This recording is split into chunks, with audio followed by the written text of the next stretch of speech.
Halo guys, di sini saya ingin mau menjawab salah satu video yang viral baru-baru ini, yang mana video itu video yang ini menantang ajaran Yesus ya. Beliau punya pandangan yang kontroversi. Eh, Percayalah bahwa orang-orang yang baru saja belajar filsafat itu pernah mengalami hal semacam itu. Termasuk saya juga punya pengalaman yang seperti itu. Namun satu hal yang paling penting untuk kita bedakan itu perbedaan logika dengan spiritual ya.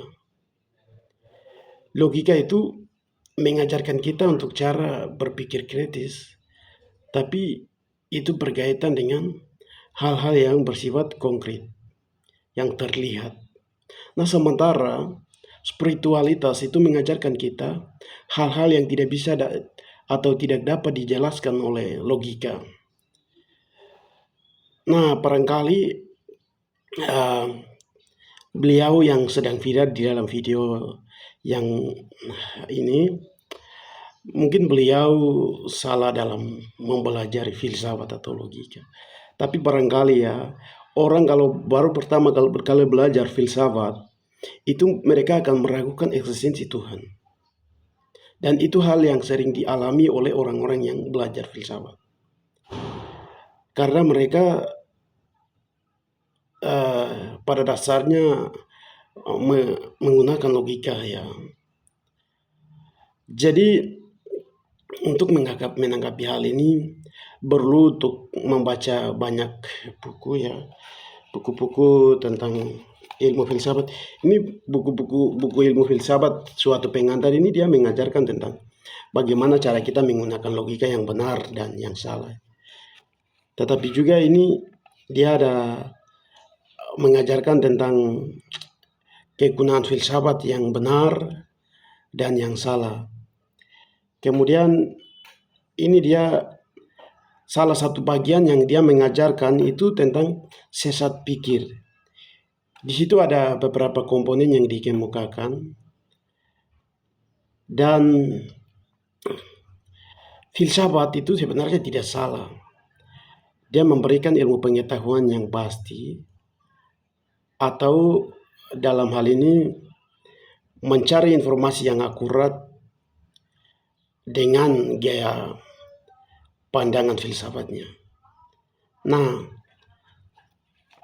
saya juga punya pandangan yang sangat implisit, namun saya mau dengan jujur mengatakan bahwa ajaran Tuhan itu absolut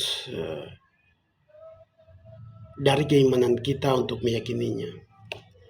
Di sini ada beberapa pandangan yang terkontroversi buku ini.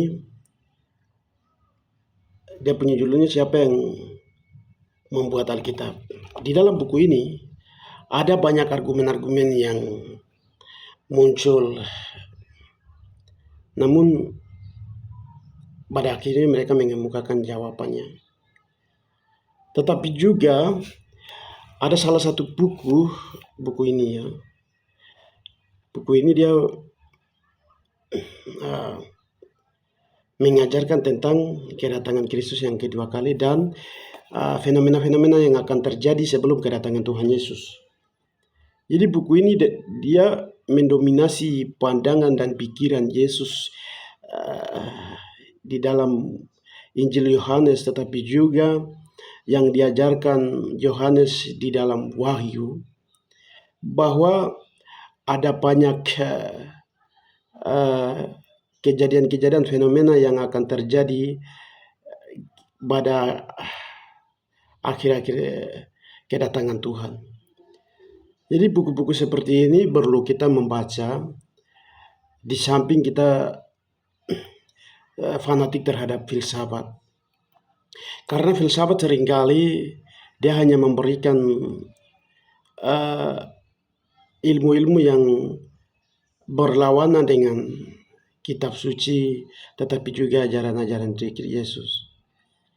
Kita mau belajar filsafat Socrates dan lain-lain, itu Socrates itu dia belum ada sudah ada sejak sebelum Tuhan Yesus ada.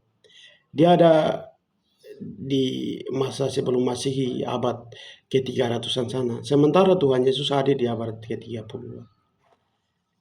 Jadi barangkali ya, belajar filsafat itu mesti uh,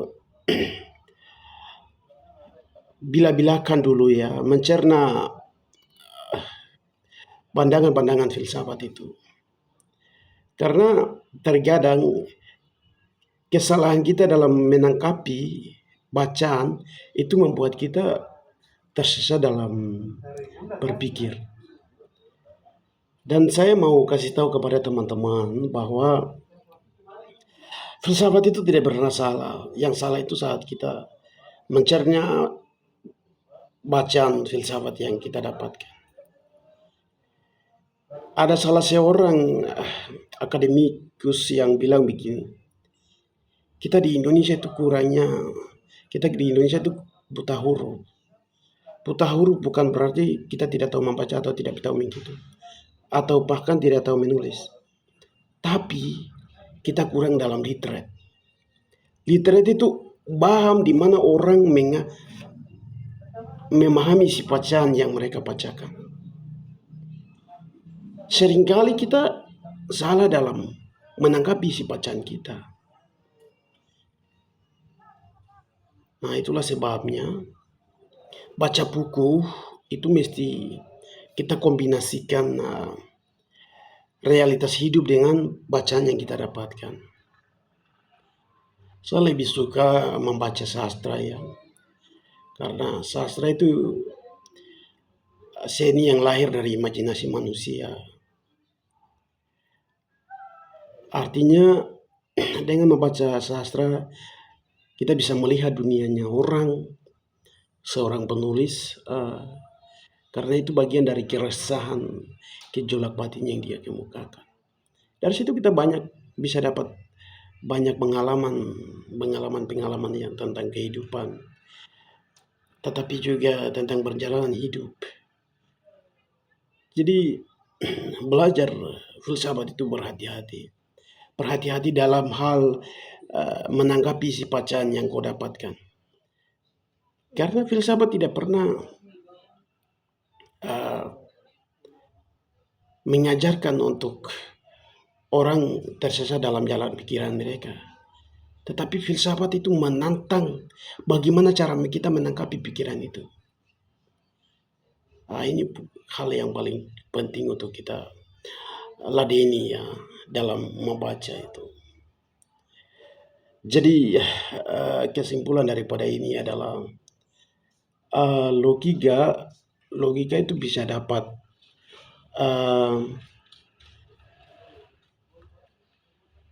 menyelidiki apa yang absolut atau konkret,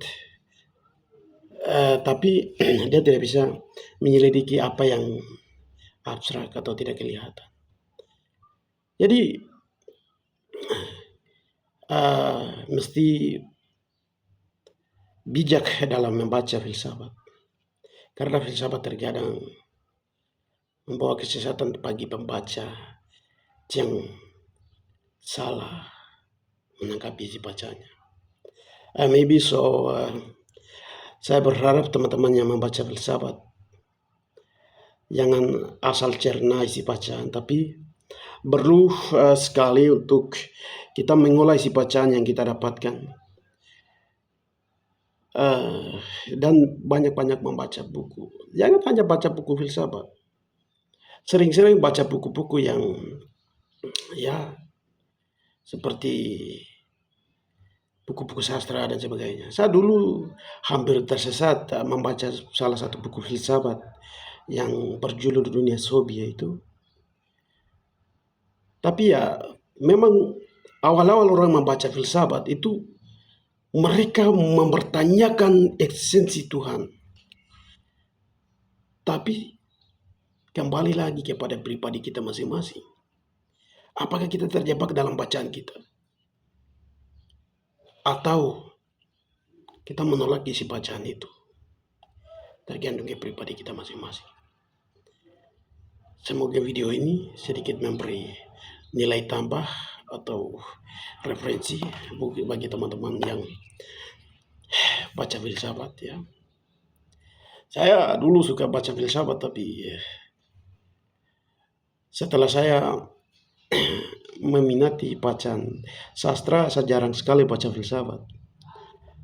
Karena sastra itu secara langsung memberikan saya wawasan yang leluasa, bagaimana saya cara berpikir atau berimajinasi ya. Karena dengan imajinasi saya bisa dapat menganalisa segala sesuatu. Kalau filsafat itu atau ilmu-ilmu yang bersifat ilmiah itu kadang bikin saya juga macam salah tinggal itu. Jadi seperti itu ya teman-teman. Thank you. Don't forget to subscribe, share, and comment this video.